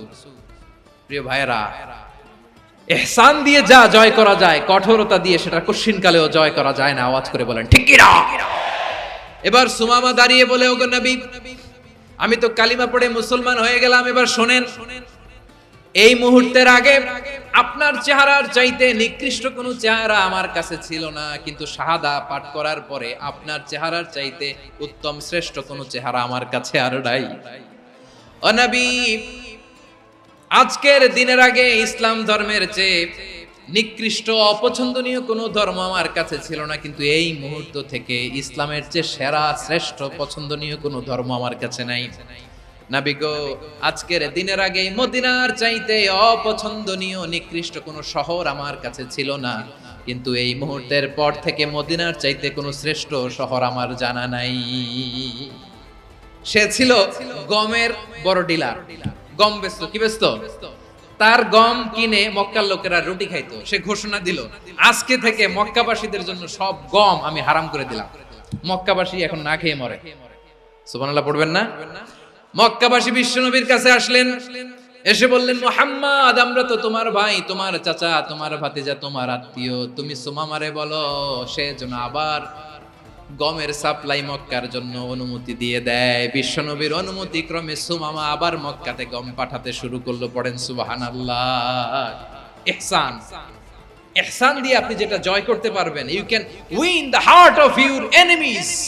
ইহসান দিয়ে আপনি আপনার শত্রুর হৃদয়কে জয় করতে পারবেন। এজন্য আল্লাহ বললেন, ওয়া আনফিকু ফি সাবিলিল্লাহি ওয়া লা তুলকু বিআইদিকুম ইলাত তাহলুকা ওয়া আহসিনু ইন্নাল্লাহা ইউহিব্বুল মুহসিনিন। তোমরা আল্লাহর রাস্তায় দান করবে আর নিজেরা নিজেদেরকে ধ্বংসের হাতে ঠেলে দিও না। তোমরা একে অপরের প্রতি ইহসান করবে, কারণ ইহসানকারীদেরকে আল্লাহ বড় ভালোবাসেন। সুবহানাল্লাহ পড়েন। আবার সূরা রহমানে আল্লাহ বললেন, হাল জাযাউল ইহসানি ইল্লাল ইহসান ফাবিআইয়ি আলা, সবাই পড়েন, ফাবিআইয়ি আলাই রাব্বিকুমা তুকাযযিবান। ইহসানের প্রতিদান হিসেবে ইহসানি হয়। বিশ্বনবী সুমামার প্রতি যেমন ইহসান করেছেন, সুমামাও ঠিক তেমন ইহসান ফিরিয়ে দিয়েছে। ঠিক কিনা বলেন? তাহলে এক নম্বরে হচ্ছে আদ, ন্যায় বিচার। দুই নম্বরে সবাই বলেন ইহসান, সদাচরণ। ইহসান দুই ধরনের প্রিয় ভাইরা, ইহসান ফিল ইবাদা, ইহসান ফিল মুআমালা। ইহসান ফিল ইবাদা হচ্ছে একাগ্র অনুভবে ইবাদতে ডুব দেওয়া, এর নাম ইবাদতের ইহসান। সুবহানাল্লাহ পড়ুন। বিশ্বনবী বলেন ইহসান মানে কি জানো নাকি? হাদিসে জিবরিলে সাইয়েদনা জিবরিল আলাইহিস সালাম বিশ্বনবীকে বললেন আখবিরনি আনিল ইহসান। নবী আমাদেরকে বলেন ইহসান মানে কি? বিশ্বনবী বললেন আনতা আবুদাল্লাহা কাআন্নাকা তারাহু ফাইন লাম তাকুন তারাহু ফাইন্নাহু ইয়ারাক। ইহসান মানে হলো এমন ভাবে তুমি আল্লাহর সামনে নিজেকে উজাড় করে ইবাদত করবে, তুমি ভাববে তুমি আল্লাহকে দেখতে পাচ্ছ। আর এটা যদি ভাবা তোমার জন্য কঠিন হয়ে যায়, অন্তত এতটুকু তুমি ভাববা যে আল্লাহ তোমাকে দেখতে পাচ্ছেন। ঠিক কিনা বলেন? ও আমার বীর চট্টলার ভাইয়েরা, কেউ যেটা দেখে না সেটা দেখে কে? এই বিশ্বাস হৃদয়ের মধ্যে আছে? নামাজে যখন দাঁড়ান এই ফিলিংসটা আনা যাবে? এসা পর্যন্ত যে আমরা হায়াত পাবো কোনো গ্যারান্টি আছে? সবাই আওয়াজ করে বলেন গ্যারান্টি আছে? গ্যারান্টি নাই। এজন্য বিষ্ণু ইসলাম বলেছে এমন ভাবে নামাজে দাঁড়াও, ইবাদত করো, মনে করো হতে পারে এটাই আমার জীবনের শেষ নামাজ। পারফর্ম দ্য সালাহ as if this is your last and final prayer. এমন ভাবে সালাতে দাঁড়াও, ভাবো হতে পারে এটাই তোমার জীবনের শেষ নামাজ। এমন ভাবে নামাজে দাঁড়াও, ভাবো এটাই শেষ নামাজ। তাহলে নামাজে একাগ্রতা বাড়ায় দিবে কে? ফলে ইবাদতের ইহসান আমাদের অর্জিত হবে। আর মুআমালাতে ইহসান হলো, বিশ্বনবী বলেন ইন্নাল্লাহা তাবারাকা ওয়া তাআলা কাতাবাল ইহসানা আলা কুল্লি শাই ফাইদা কাতালতুম ফাআহসিনুল কিতলা ওয়া ইযা যাবাহতুম ফাআহসিনুয যাবহা ওয়ালিউহিদ্দা আহাদুকুম শাফরাতাহু ওয়ালিউরিহ যাবিহাতাহু। ইহসান দুই ধরনের, আওয়াজ করে বলতে হবে কয় ধরনের? একটা হচ্ছে ইহসান ফিল ইবাদা, ইবাদতে ইহসান। ইবাদতে ইহসান কি? একাগ্র অনুভব দিয়ে ইবাদত করা, মন প্রাণ দিয়ে ইবাদত করা। আর মুআমালাতে ইহসান কি? সব কাজে, দৈনন্দিন কাজে, কর্মে, সামাজিক অ্যাক্টিভিটিতে কোমলতা প্রদর্শন করা, অনুগ্রহের সাথে সবকিছু করা। আল্লাহ তাআলা ইন্নাল্লাহা তাবারাকা ওয়া তাআলা কাতাবাল ইহসানা আলা কুল্লি শাই, তিনি সব কিছুর ব্যাপারে ইহসানকে আবশ্যক করেছেন। সবকিছু, মুমিনের সব কাজে ইহসানের পরশ থাকবে। ওয়া ইযা কাতালতুম ফাহসিনুল কিতলা, বিষ্ণুই বলেন তুমি যখন কাউকে হত্যা করো ইহসানের সাথে করো। সুবহানাল্লাহ পড়বেন না? যখন হত্যা করো তখনও ইহসানের সাথে। আচ্ছা হত্যা করবো আবার ইহসান আসবে করতে করে তো মেরেই ফেলবো আমি। আল্লাহ, ও ভাই একজন খুন করেছে, খুনি, রাষ্ট্রীয় আইনে তার শাস্তি হয়েছে ডেথ পেনাল্টি, মৃত্যুদণ্ড। এখন মৃত্যুদণ্ড দেখে আপনি যেমনি মন চায় তেমনি মারবেন লোকটারে? ওর নাক কেটে ফেলতে পারবেন? ওর কান কাটতে পারবেন? ওর চোখ উপড়ে ফেলতে পারবেন আপনি? যেমন মন চায় তার অঙ্গহানি করা যাবে না। ইহসানের সাথে তাকে হত্যা করো। সুবহানাল্লাহ, this is Islam, this is the true essence of Islam. ওয়া ইযা যাবাহতুম ফাহসিনুয যাবহা, যখন জবাই করবে তখনও ইহসানের সাথে জবাই করো। করব জবাই, ওইখানেও নাকি ইহসান। আচ্ছা কুরবানির দিন আমরা পশুগুলোরে কি করি বলেন সবাই আওয়াজ করে? জবাই। জবাই মানে তো এটারে মেরেই ফেলতেছি, একটু পরে তো টুকরো টুকরো করে গোশতগুলো খাবো, এটা তো খাবো, এটা তো মেরেই ফেলবে। বিষ্ণু বলে না, জবাইয়ের মধ্যেও মুমিনের জবের ভেতরেও ইহসানের পরশ থাকা চাই। যখন জবাই করবে প্রাণীটাকে হাত পা টাইট করে বেঁধে নাও, ছুরিটাকে শার্পেন করে নাও, ধারালো করে নাও, যাতে অল্প সময়ে জবাইটা হয়ে যায়, প্রাণীটা যাতে কম কষ্ট পায়। সুবহানাল্লাহ পড়ে। দিস ইজ কল্ড ইহসান। আল্লাহ তাআলা যেমনি আদলের আদেশ করেছেন, ন্যায় বিচার, জাস্টিস এনশিওর করতে বলেছেন, সমাজে ইহসানের ব্যবহার, ইহসানের অনুশীলন তিনি করতে বলেছেন। এজন্য মুমিনের প্রতিটি কাজে, আমার চট্টগ্রামের ভাইয়েরা আমার দিকে তাকান, খেয়াল করে শুনুন, মুমিন জীবনের প্রতিটি কাজে ইহসানের পরশ থাকা চাই। আমরা যেন আমাদের পরিবারের প্রতি ইহসান করি, আমরা যেন আমাদের কর্মচারীদের প্রতি ইহসান করি, আমরা যেন আমাদের কলিগদের প্রতি ইহসান করি, আমরা যেন আমাদের ভাইদের প্রতি ইহসান করি। মুমিন জীবনের প্রতি কাজে ইহসানের পরশ থাকার দরকার আছে না নাই? কথা বুঝতে পেরেছেন? তাহলে আল্লাহ তাআলার তিনটা আদেশ ছিল, কয়টা গেল? প্রথমে কি ছিল? আদল। দুই নম্বরে তিন নম্বরে রব্বুল আলামিন বললেন ওয়া ইতাইদিল কুরবা, নিকটাত্মীয়দেরকে দান করো। নিকট আত্মীয়দেরকে দাও, যারা তোমাদের ব্লাড কানেকশনের আত্মীয় তাদেরকে তোমরা দাও। এখানে জেনারেলি বললেন দাও, কি দিব সেটা তিনি এখানে বলেন নাই, সেটা তিনি সূরাতুল ইসরার মধ্যে বলেছেন। আল্লাহ বলেন ওয়া আতিদাল কুরবা হাক্কাহ, নিকট আত্মীয়দেরকে তাদের অধিকার, তাদের প্রাপ্য তোমরা বুঝিয়ে দাও। দেখেন, একটা শান্তির সমাজ, একটা সমৃদ্ধ সমাজ, একটা মানবিক সমাজ গঠনের জন্য আল্লাহ তাআলা বেশি না, মাত্র তিনটা অর্ডার, তিনটা ভার্ডিক্ট তিনি জারি করেছেন। এক নাম্বার সুশাসন, ন্যায় বিচার। দুই নাম্বার ইহসান। তিন নাম্বার নিকটাত্মীয়, যারা কাছের, তোমার ভেরি ক্লোজ রিলেশনশিপে আছে, তাদেরকে দাও। দাও, দিলে বাড়িয়ে দেয় কে? অনেকে দিতে চায় না, কৃপণতা করে। দিলে বাড়ায় দেয় কে? ও মিয়া, মদিনার মধ্যে সবচাইতে গরিব সাহাবী ছিল বেলাল রাদিয়াল্লাহু তাআলা আনহু। ওনার এন্টায়ার অ্যাসেট, সম্পদের পরিমাণ কতদূর জানেন? একটা লুঙ্গি। বেলাল রাদিয়াল্লাহু তাআলা আনহু, ওনার টোটাল ওয়েলথের এস্টিমেশন হচ্ছে মাত্র একটা লুঙ্গি। একটা লুঙ্গি, টোটাল ওয়েলথ এস্টিমেশন, টোটাল সম্পদের পরিমাণ বেলাল রাদিয়াল্লাহু তাআলা আনহুর কি ছিল? ওই বেলাল রাদিয়াল্লাহু তাআলা আনহুকে বিষ্ণু ইসলাম বলেছেন আনফিক ইয়া বেলাল, ও বেলাল তুমিও দাও। ওয়ালা তাখশা মিন যিল আরশি ইখলালা, আরশের অধিপতির তো কোনো ঘাটতি নাই, তুমি দিলে ওই আল্লাহ তোমারে বাড়ায় দিবে। এজন্য আমার প্রিয় ভাইয়েরা, দিলে কমে না, দিলে বাড়ে। অনেকে ধরে রাখে, নতুন কিছু নিতে পারে না, হাত দিয়ে যেটা ধরে রেখেছেন এটা দিয়ে দেন, বড় একটা ধরার সুযোগ পাবেন। জোরে বলেন ঠিক কিনা? রব্বুল আলামিন বললেন তিন নাম্বার আদেশ হলো তোমাদের প্রতি সমাজটারে কেমন করে মানবিক সমাজ, সুন্দর সমাজ গড়বা। তিন নাম্বার আদেশ হলো ওয়া আতিদাল কুরবা হাক্কা, নিকটাত্মীয়দেরকে তাদের প্রাপ্য বুঝিয়ে দাও। এই নিকটাত্মীয়দেরকে তাদের অধিকার বুঝিয়ে দেওয়া, প্রাপ্য বুঝিয়ে দেওয়াতে আমাদের গাফলতি আছে না নাই? অনেকে দেখবেন অনেক আল্লাহওয়ালা, তাহাজ্জুদ গুজার, সেজদা দিতে দিতে কপালে কালো দাগ ফেলে দিছে, সে তার বোনের হকটা আদায় করে নাই, আছে না নাই? অনেক বড় হাজী সাহেব, বিশাল লম্বা দাড়ি, ছেলেরে সব দিয়ে দিছে, মেয়েরে কিছু দেয় নাই, মেয়ের হক আদায় করে নাই, আছে না নাই? এই হাজী সাহেবেরা, এই আল্লাহওয়ালারা কিয়ামতের ময়দানে আটকে যাবে। আপনি অন্যের অধিকার নষ্ট করেছেন, তাদের রাইটস কে ভায়োলেট করেছেন। এজন্য আল্লাহ তাআলা বলেন, কারো অধিকার যদি কেউ নষ্ট করে, ওই সমাজটা মানবিক সমাজ কঠিন কালেও হতে পারে না। এজন্য তিন নম্বর আল্লাহ বললেন ওয়া ইতাইদিল কুরবা, নিকটাত্মীয়দেরকে দাও। কি দিবা? তাদের অধিকার দিয়ে দাও। বোনের অধিকার বুঝিয়ে দাও, মেয়ের অধিকার বুঝিয়ে দাও, ফুফুর অধিকার বুঝিয়ে দাও। দেখবেন অনেক মায়েরা ছেলের পাতে মুরগির রান দেয়, মেয়ের পাতে দেয় মুরগির ঠ্যাং। তো মেয়ের কি মুরগির রান খেতে মনে চায় না? মনে চায় না? এমনটা করা যাবে না। নিকটাত্মীয়দেরকে অধিকার দিয়ে দাও, নিকটাত্মীয়ের সাথে সুসম্পর্ক রাখো। আদেশটা কার?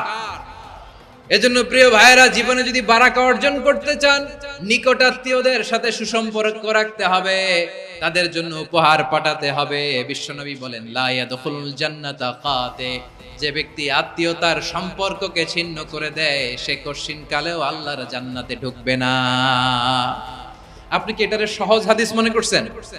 এটা সহজ কথা? আপনি ভাবছেন আপনার নামাজ আপনারে বাঁচাতে পারবে, আপনার রোজা বাঁচাতে পারবে, আপনার তাহাজ্জুদ আপনারে বাঁচাতে পারবে? অধিকার নষ্ট করলে কিছুই আপনারে বাঁচাতে পারবে না। এজন্য নিকট আত্মীয়দেরকে দিতে হবে বেশি বেশি। বিশ্বনবী বলেন ইন্না সাদাকাতা আলাল মিসকিনি সাদাকা ওয়া আলা যির রাহিমি ইসনাতান সাদাকাতুন ওয়া সিলা। মিসকিনরে দান করলে শুধু দানের সওয়াব হয়, নিকট আত্মীয়কে দান করলে দুইটার সওয়াব হয়, সাদাকার সওয়াব হয়, আবার আত্মীয়তার বন্ধন অটুট রাখার সওয়াব হয়ে যায়। আবার বিশ্বনবী বললেন মান সাররাহু আইয়ুবসাতা লাহু ফি রিজকিহি ওয়া ইনসালাহু ফি আসারিহি ফালইয়াসিল রাহিমা। যে ব্যক্তি তার রিজিকের প্রশস্ততা চায় আর হায়াতে বরকত চায়, সে যেন তার আত্মীয়ের সাথে সুসম্পর্ক রাখে। আমার প্রিয় চট্টলার ভাইয়েরা, আমাদের রিজিক বাড়ুক, এটা আমরা চাই কি চাই না? সবাই চান? হ্যাঁ, আমাদের রিজিকে প্রশস্ততা আসুক, চাই কি চাই না? আমাদের হায়াতে বরকত আসুক, আমরা চাই কি চাই না? এই দুইটা যদি চান তাহলে নিকটাত্মীয়দের সাথে সুসম্পর্ক রাখবেন। পারবেন? তাহলে সমাজটারে মানবিক সমাজ বানায় দিবে কে? তিনটা আদেশ চলে গেল। 1 নম্বরে কি ছিল? 2 নম্বরে, 3 নম্বরে নিকটাত্মীয়দেরকে দান। আল্লাহ তাআলা তিনটা জিনিসের যেমনি আদেশ করেছেন, অনুরূপভাবে তিনটা বিষয় তিনি বারণ করেছেন, নিষেধ করেছেন। ওগুলোর কাছেও যাওয়া যাবে। রাব্বুল আলামিন বলেন, ওয়ায়ানহা আনিল ফাহশাই ওয়াল মুনকারি ওয়াল বাগি। আমি যেমনি তিনটি বিষয়ে আদেশ করলাম, অনুরূপভাবে তিনটি বিষয়ে বারণ করলাম, নিষেধ করলাম। আমার 1 নাম্বার নিষেধাজ্ঞা হলো অশ্লীলতার প্রতি। ফাহশা, ওয়ায়ানহা আনিল ফাহশা, আল্লাহ তাআলা অশ্লীলতাকে নিষেধ করেছেন। কোন জিনিসকে? সবাই বলুন, কোন জিনিসকে? যত ধরনের, যত টাইপের, যত ক্যাটাগরির অশ্লীলতা হতে পারে সব অশ্লীলতাকে হারাম করেছেন কে? ফাহশা মানে কি? কথায়, কাজে, আচরণে, কমেন্ট, ফেসবুকের কমেন্টসে যত ধরনের নোংরামো আছে, যত ধরনের অশ্লীলতা আছে, এটাকে আরবিতে বলে ফাহশা। রাব্বুল আলামিন বলেন, কুল ইন্নামা حرم ربي الفواحش ما ظهر منها وما بطن। ও নবী, আপনি বলে দেন, আমার রব প্রকাশ্য, অপ্রকাশ্য, স্পষ্ট কিংবা অস্পষ্ট, দৃশ্যমান কিংবা অদৃশ্যমান সব অশ্লীলতাকে হারাম করেছেন। সব ধরনের অশ্লীলতা হারাম। আল্লাহ তাআলা আমাদেরকে অশ্লীলতা থেকে বাঁচান। এবার বলেন, আমাদের সমাজে অশ্লীলতা আছে না নাই? অশ্লীলতা নানা ভাবে, নানা নামে, নানা মোড়কে আমাদের সমাজে আছে না নাই? সংস্কৃতির নামে, ফ্যাশনের নামে, বিনোদনের নামে, উপন্যাসের নামে, কনসার্টের নামে অশ্লীলতা আছে না নাই? আপনি দেখেছেন কনসার্টগুলোর অবস্থা? আমাদের তরুণ তরুণীরা, আমাদের যুবক যুবতীরা, আমাদের জেনজিরা, কি অবস্থা ওইখানে? কনসার্টের নামে অশ্লীলতা আছে না নাই? ছেলে মেয়ে একে অপরকে জড়ায় ধরতেছে, একে অপরকে চুমু খাচ্ছে, প্রকাশ্যে, দিবালোকে, গণমানুষের সামনে। আল্লাহ তাআলা এই অশ্লীলতা থেকে আমাদেরকে বেঁচে থাকতে বলেছেন। রূপালী জগতের নামে অশ্লীলতা আছে না নাই? এই টার্মটা আপনারা জানেন না? রূপালী জগৎ কি জগৎ? আসলে কি রূপালী জগৎ না অন্ধকার জগৎ? আমার বোনেরা, আপনাদেরকে যে কি বলে তারা বুঝায়, রূপালী জগৎ শুনেই আপনি ভরকে যাবেন না। রূপালী জগতে যে নারী যত বেশি উলঙ্গ, সে নাকি তত বেশি সাহসী। জানেন? বলে এটা একটা সাহসী নারী, খুব সাহসী পদক্ষেপ তার। যত বেশি শরীর থেকে কাপড় নামাতে পারবে, যত বেশি বস্ত্রহীন হয়ে নিজেকে প্রেজেন্ট করতে পারবে, সে নাকি তত বেশি সাহসী। আমার চট্টলার ভাইয়েরা, শয়তানের প্রথম এজেন্ডা ছিল বনি আদমকে বস্ত্রহীন করা। সে আদম এবং হাওয়া আলাইহিস সালামকে নিষিদ্ধ গাছের ফল খাইয়ে তাদেরকে বস্ত্রহীন করেছে। এই জামিনেও সে আমাদেরকে বস্ত্রহীন করতে চাইবে। এই রূপালী জগতের নামে তারা এটা করে। আমার প্রিয় বোনেরা, আপনি জানেন না আপনার দাম কত? ওরা আপনাদেরকে বিজ্ঞাপনের সস্তা পণ্য বানাতে চায়। ওরা আপনাদেরকে ওদের ভোগের লিপসার টুলস বানাতে চায়। ওরা আপনাদেরকে দিয়ে ওদের খায়েশ পূরণ করতে চায়। এটা আপনাদের জন্য মোটেও ডিগনিটি নয়, এটা আপনাদের জন্য সম্মান নয়। আপনার সম্মান শালীনতায়, আপনার সম্মান হেজাবে, আপনার সম্মান ভদ্রতায়, আপনার সম্মান আপনার ডিসেন্ট পোশাকে। পোশাক বলে দেয় এই নারীটা ভদ্র না অভদ্র। পোশাক বলে দেয় এই মেয়েটা কোন ঘরের মেয়ে। আপনি জানেন না? আপনারা সস্তা পণ্য বানায়, ভোগের পণ্য, বিলবোর্ডে আপনাকে উলঙ্গ করে উপস্থাপন করে। এই অশ্লীলতার সাথে ইসলামের কোনো সম্পর্ক। এজন্য আল্লাহ বলেন, আমি অশ্লীলতাকে হারাম করেছি। অশ্লীলতাকে হারাম করার প্রথম কারণ হলো এর মাধ্যমে মানবতাকে অপমানিত করা হয়। কারণ মানুষের সম্মান মানুষের পোশাকে। মানুষ যখন পোশাকহীন হয়ে যায়, বস্ত্রহীন হয়ে যায়, তার সম্মান কমে যায়। ঠিক কিনা? অশ্লীলতাকে হারাম করার প্রথম কারণ হচ্ছে মানুষ মানুষকে অপমান করে। একটা নারী, সে তো সম্মানিত। নারী যে কত সম্মানিত, নারীর এটা বুঝেই নাই। বিশ্বনবী বলেন আদ-দুনিয়া কুল্লুহা মাতা ওয়া খায়রু মাতা'আদ দুনিয়া আল মারআতুস সালিহা। আমার বোনেরা, 5টা প্যান্ডেলে আপনারা এলইডিতে আমার আলোচনা শুনছেন আমি জানি। আপনাদের এই গর্ভ যে কত দামি আপনি জানেন না। আপনার পেট থেকেই আসবে আগামী দিনের সালাহুদ্দিন আল আইয়ুবী। আপনার পেট থেকেই আসবে অনাগত দিনের ইমাম মাহদী আল মুনতাযর। আপনার পেট থেকেই আসবে অনাগত দিনের ফয়সাল, ওয়াসিম, মুগ্ধ, আবু সাইদের মতো বীর যোদ্ধা।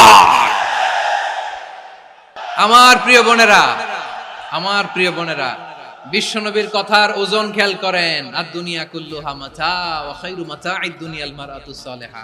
দুনিয়ার সবকিছুই অ্যাসেট, এর মধ্যে সবচেয়ে দামি অ্যাসেট নেককার নারী।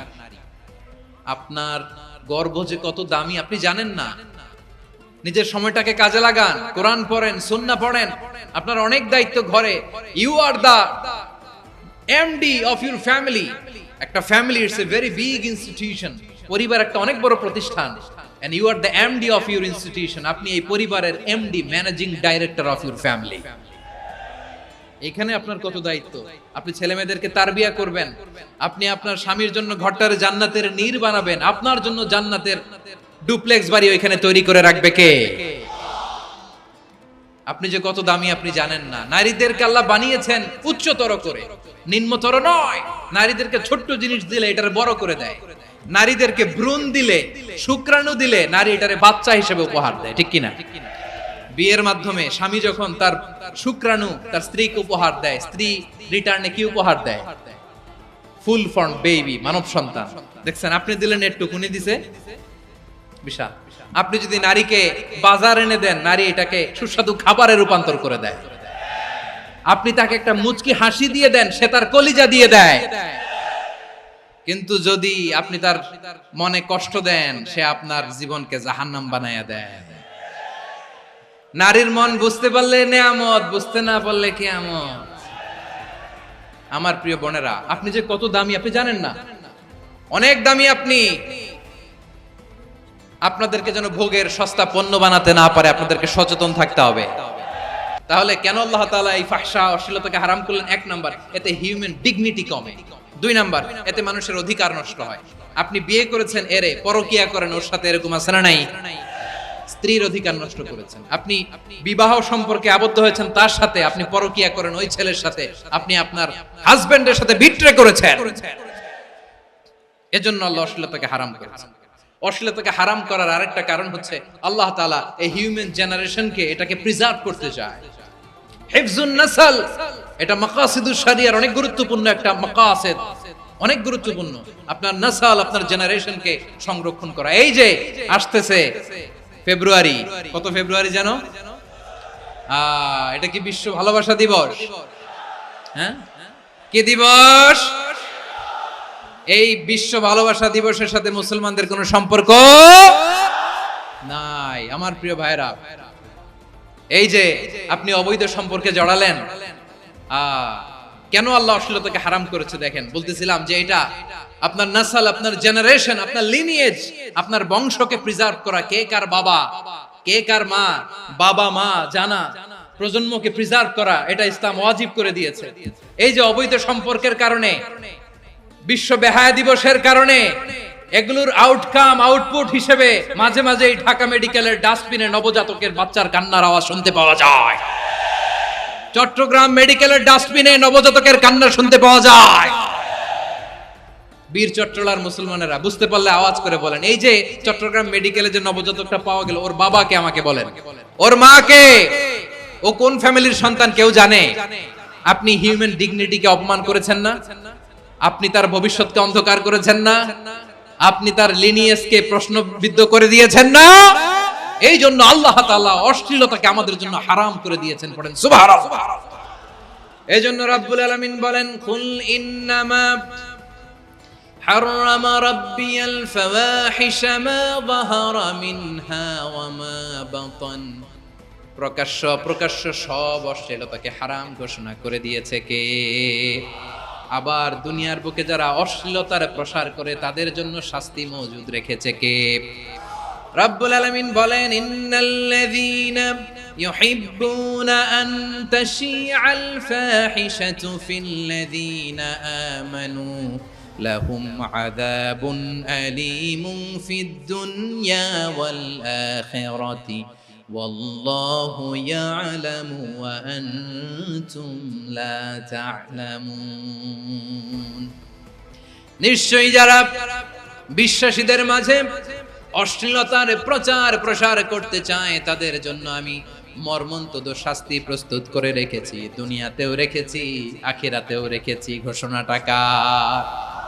যারা এই নাটকের নামে, সিনেমার নামে, রূপালী জগতের নামে, মুভির নামে, ওটিটি প্ল্যাটফর্মের নামে আমার সমাজে অশ্লীলতা ছড়াতে চায় তাদের জন্য কঠিন মর্মন্তুদ শাস্তি মজুদ রেখে দিয়েছে কে?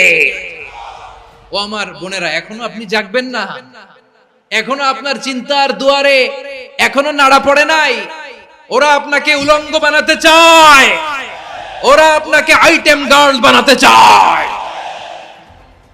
এজন্য ইসলাম অশ্লীলতাকে হারাম করেছে। হারাম। ইসলাম বলেছে যোজন যোজন দূরে থাকো, ওরা বলে না কাছে আসো, কাছে আসার গল্প, ক্লোজ আপ ওয়ান, কাছে আসার গল্প আছে না নাই? তাহলে অশ্লীলতার সাথে আমাদের কোনো সম্পর্ক? সবাই বলতে পারেননি, আওয়াজ করে বলুন, অশ্লীলতার সাথে আমাদের কোনো সম্পর্ক? আমরা এই সমস্ত ক্লোজ আপ ওয়ান, কাছে আসার গল্পের প্রোগ্রামে যাব? আমরা কোন ধরনের অশ্লীল কন্টেন্ট সোশ্যাল মিডিয়ায়, টিভিতে দেখব?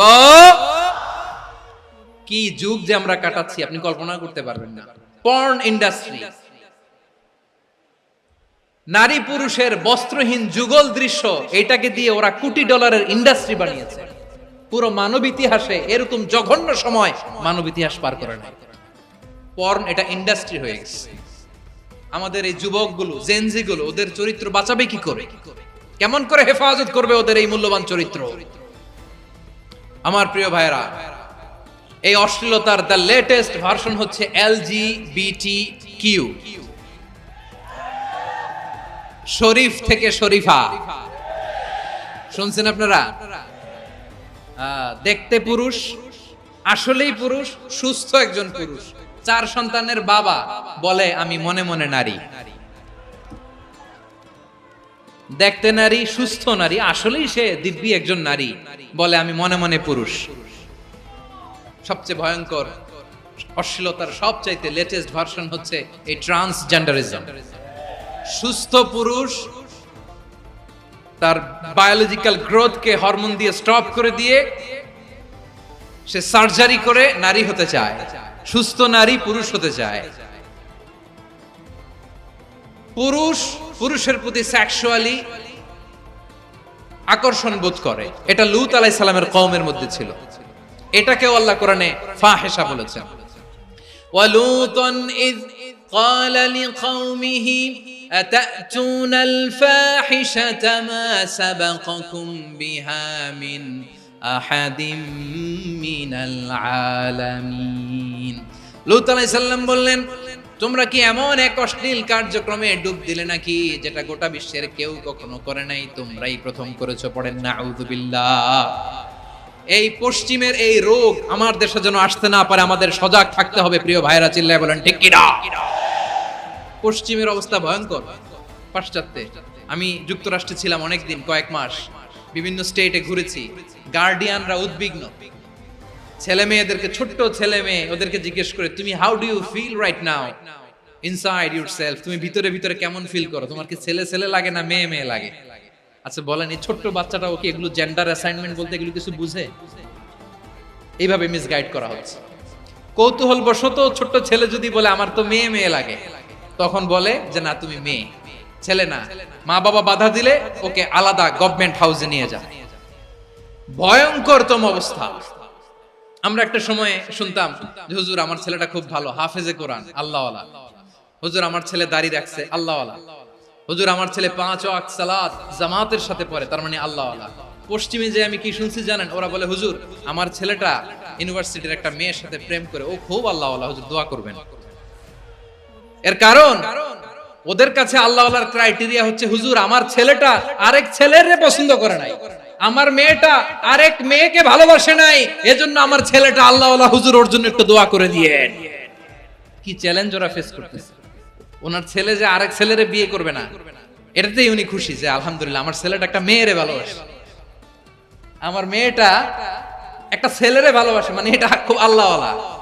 নাউজুবিল্লাহ পড়তে পারলেন না? এজন্য অশ্লীলতার সাথে আমাদের কোনো সম্পর্ক। রব্বুল আলামিন বলেন ওয়ায়ানহা আনিল ফাহশাই ওয়াল মুনকারি ওয়াল বাগি, তিনটা জিনিসকে আমি নিষিদ্ধ করলাম। এক নাম্বার হলো ফাহশা, অশ্লীলতা। দুই নম্বরে হলো মুনকার, সমস্ত মন্দ কাজ। মুনকার মানে হচ্ছে যত মন্দ কাজ, খারাপ কাজ, বাজে কাজ, এটার বলে মুনকার। এটার কি বলে? আপনারা পড়ছেন না, তা'মুরুনা বিল মা'রুফি ওয়া তানহাউনা আনিল মুনকার। সৎ কাজের আদেশ, অসৎ কাজের নিষেধ। মুনকার, মুনকার হচ্ছে মানুষের স্বাভাবিক বিবেকবোধ যেটাকে খারাপ বলে, ওইটাই মুনকার। পৃথিবীর সব আসমানি গ্রন্থ যেটাকে খারাপ বলেছে, মানুষের স্বাভাবিক বিবেকবোধ যেটাকে খারাপ বলেছে, এগুলো সব মুনকার। যেমন ইফতিজিং, এটা কি ভালো না খারাপ? মজুদদারি, খাদ্যে ভেজাল দেওয়া, ওজনে কম দেওয়া, মাছে ফরমালিন মিশানো, চাঁদাবাজি, টেন্ডারবাজি, দখলবাজি, এগুলো আমাদের স্বাভাবিক বিবেকেই বলে এগুলো খারাপ, এগুলো হচ্ছে মুনকার। আল্লাহ তাআলা এই মুনকার থেকে আমাদেরকে বেঁচে থাকতে বলেন, আর শয়তান এই মুনকারের প্রতি আমাদেরকে উদ্বুদ্ধ করে। আল্লাহ তাআলা বললেন, ইয়া আইয়ুহাল্লাযীনা আমানু লা তাত্তাবিউ খুতুওয়াতিশ শাইতান ওয়া মান ইয়াত্তাবি' খুতুওয়াতিশ শাইতানি ফাইন্নাহু ইয়া'মুরু বিল ফাহশাই ওয়াল মুনকার। আল্লাহ বললেন, আমার গোলামেরা শোনো শোনো, ও আমার বিশ্বাসী বান্দারা খবরদার, তোমরা কশিনকালেও শয়তানের পদাঙ্ক অনুসরণ করবে না, কারণ শয়তান তোমাদেরকে অশ্লীলতা এবং মন্দ কাজের দিকে উদ্বুদ্ধ করে। আমাদের কাজ হচ্ছে শয়তান আমাদেরকে যেদিকে নিতে চায় আমরা তার উল্টা দিকে যাব। শয়তান এই মন্দ কাজকে আমাদের কাছে বিউটিফাই করে, চাকচিক্যময় করে আমাদের সামনে উপস্থাপন করে। এজন্য আল্লাহ বলেন মুনকারকে থামাতে হবে, মুনকার প্রতিরোধ করতে হবে। মুনকার প্রতিরোধের দায়িত্ব শুধু আমাদের নাকি? শুধু আপনার খতিব সাহেবের, ইমাম সাহেবের, নাকি মুসলিম উম্মার সবার? আওয়াজ করে বলুন, মুনকার অসৎ কাজ প্রতিরোধের দায়িত্ব কার? রাব্বুল আলামিন বলেন, কুনতুম খায়রা উম্মাতিন উখরিজাত লিন-নাসি তা'মুরুনা বিল মা'রুফি ওয়া তানহাউনা আনিল মুনকার। তোমাদেরকে শ্রেষ্ঠ জাতি করে জমিনের মধ্যে আবির্ভূত করা হয়েছে, যাতে করে তোমরা জমিনের ভেতরে সৎ কাজের আদেশ করতে পারো আর অসৎ কাজের নিষেধ করতে পারো। উম্মাহ, কুনতুম খায়রা, তাহলে গোটা উম্মার দায়িত্ব, এটা বুঝতে পারছেন তো? আচ্ছা, আরো নিচে আসেন। এরপরে আল্লাহ বললেন, শুধু উম্মাহ না, এই জমিনের রাজত্ব আমি যাদের হাতে দেই, এই জমিনের মালিক আমি যাদেরকে বানিয়ে দেই, যাদেরকে আমি সরকারের দায়িত্ব দেই, তাদেরকেও মুনকার প্রতিরোধের দায়িত্ব দিয়েছে কে? আল্লাহ বলেন, যারা ক্ষমতার মসনদে বসেছে তাদেরকে 4 দফা কর্মসূচি আমি আল্লাহ দিলাম। আওয়াজ করে বলেন, কয় দফা? আল্লাহ বলেন, আল্লাযীনা ইম্মাক্কান্নাহুম ফিল আরদি আকামুস সালাতা ওয়া আতাউজ যাকাতা ওয়া আমারু বিল মা'রুফি ওয়া নাহাউ আনিল মুনকার ওয়ালিল্লাহি আকিবাতুল উমুর। যারা এই জমিনের উত্তরাধিকার হয়েছে তারা 4 দফা কর্মসূচি নিয়ে সামনে আগাবা। সালাত কায়েম করবা, যাকাত আদায় করবা, সৎ কাজের আদেশ দিবা, অসৎ কাজ থেকে মুনকার প্রতিরোধ করবা। আদেশটা কার? আমার প্রিয় চট্টলার ভাইরা, পুরো উম্মার দায়িত্ব মুনকার প্রতিরোধ করা, সরকার প্রধানের দায়িত্ব মুনকার প্রতিরোধ করা। এরপর আল্লাহ বলেন, প্রতিটা ফ্যামিলির যিনি প্রধান সিইও বাবা, প্রত্যেক বাবারও দায়িত্ব এই মুনকার প্রতিরোধ করা। আওয়াজ করে বলেন ঠিক কি না? যেমনটি সাইয়েদনা লোকমান আলাইহিস সালাম ওনার কলিজার টুকরা সন্তানকে আদেশ করেছেন, ইয়া বুনাইয়া আকিমিস সালাতা ওয়া'মুর বিল মা'রুফি ওয়ানহা আনিল মুনকার। পড়েন সুবহানাল্লাহ। বাবা ছেলেকে সবক দিচ্ছে, লোকমান আলাইহিস সালাম ছেলেকে বলতেছে, ওরে আমার কলিজার টুকরা সন্তান, ওরে আমার বাছা, নামাজ কায়েম করবা, সৎ কাজের আদেশ দিবা, আর মুনকার প্রতিরোধ করবা, অসৎ কাজ, সমাজ থেকে খারাপ কাজকে ঝেঁটে বিদায় করে দিবা। তাহলে দেখেন আমি স্টেপ বাই স্টেপ নামলাম। পুরা উম্মার দায়িত্ব, জমিনের উত্তরাধিকারী আল্লাহ যাদেরকে বানিয়েছেন সরকার, তাদের দায়িত্ব, প্রতিটি ফ্যামিলির প্রধানের দায়িত্ব, এরপরে বিশ্বনবী বলেন সচেতন প্রতিটি মুসলিমের দায়িত্ব সমাজ থেকে মুনকারকে উৎখাত করা। বিশ্বনবী বলেছেন মান রাআ মিনকুম মুনকারান ফালিয়ুগাইয়িরহু বিয়াদিহি ফাইন লাম ইয়াস্তাতি ফাবিলিসানিহি ওয়া ইন লাম ইয়াস্তাতি ফাবিকলবিহি ওয়া যালিকা আযআফুল ঈমান। সমাজে যে মুনকার দেখবে, খারাপ কাজ দেখবে, সে যেন হাত দিয়ে সেটাকে থামায়। আমার প্রিয় ভাইরা, না থামালে আমরাই ডুববো শেষমেশ। আমাদের বাঁচার জন্য হইলেও থামাইতে হবে। রব্বুল আলামিন বলেন ওয়াত্তাকু ফিতনাতাল লা তুসিবান্নাল্লাযীনা যালামু মিনকুম খাসসা। ও আমার গোলামেরা, ওই আযাবকে ভয় করো যে আযাব যখন আমি জমিনের বুকে পাঠাই শুধু জালেমদেরকেই মারি না, আলেমদেরকেও মারি। আযাব যখন আসে তখন শুধু জালিমই মরে না, আলেমও মরে। জানেন মুসা আলাইহিস সালামের পায়ে একবার লাল পিঁপড়া, তো উনি রেগে মেগে পাশি দেখে লাল পিঁপড়ার বাসা, পা দিয়ে ডলে মুছে সবগুলো পিঁপড়া মেরে ফেলছে। এই ঘটনাটা আল্লাহ ঘটিয়েছেন। এজন্য মুসা আলাইহিস সালাম ছিলেন কালিমুল্লাহ, সরাসরি আল্লাহর সাথে কথা বলতেন। তিনি আল্লাহকে জিজ্ঞেস করেছিলেন, আল্লাহ তুমি যখন কোন জনপদে আযাব পাঠাও, শাস্তি দাও, ওখানকার শুধু জালেমরাই তো মরে না, ভালো মানুষগুলাও মরে, তো আযাব দিবা মুশরিকদের উপর দিবা, অবাধ্যদের উপর দিবা, ভালো মানুষগুলারে মারো কেন? আল্লাহ বললেন, মুসা তোমার যে কামড় দিছিল পায়ের মধ্যে পিঁপড়া, কয়টা পিঁপড়া? একটা পিঁপড়া, তো সবগুলারে মারলা কেন? রেগে মেগে পুরো পিঁপড়ার বাসা ভেঙে ম্যাসাকার করলা কেন? আমি যখন অ্যাকশনে যাই, আমি যখন শাস্তি দেই, তখন এত বাস বিচার করা হয় না, বাস বিচার করা যায় না। যখন অ্যাকশনে যাওয়া হয় ওইটা ডাইরেক্ট অ্যাকশন হয়ে যায়। চিল্লায় বলো ঠিক কি না? এজন্য আমাদের বাঁচার জন্য হলেও এই পাপ থামাতে হবে, এই শয়তানের অট্টহাসি থামাতে হবে, অন্যায় অপরাধ সমাজ থেকে আমাদের থামাতে হবে। কারণ আযাব আসলে ওরাও মরবে, আমরাও মরব। একটা জাহাজ 2 তলা, আপনি আছেন 2য় তলায়, নিচের তলার কিছু লোক জাহাজের তলা ছিদ্র করতে আরম্ভ করছে। কি ছিদ্র করতেছে? আচ্ছা, জাহাজের তলা ছিদ্র করলে তলা দিয়ে কি ঢুকে? এখন আপনি যদি বলেন আমার কি, আমি তো 2 তলায়, আমি তো ভালো আছি, ওরা ছিদ্র করে ওরা মরবে। আসলে কি শুধু ওরা মরবে? তলা দিয়ে যখন পানি ঢুকবে, জাহাজ ঢুকলে আপনিও মরবেন। এজন্য নিজে মরার আগে ওই পাগলগুলোর নিচতলায় যে থামাতে হবে। চিল্লায় বলেন ঠিক কি না?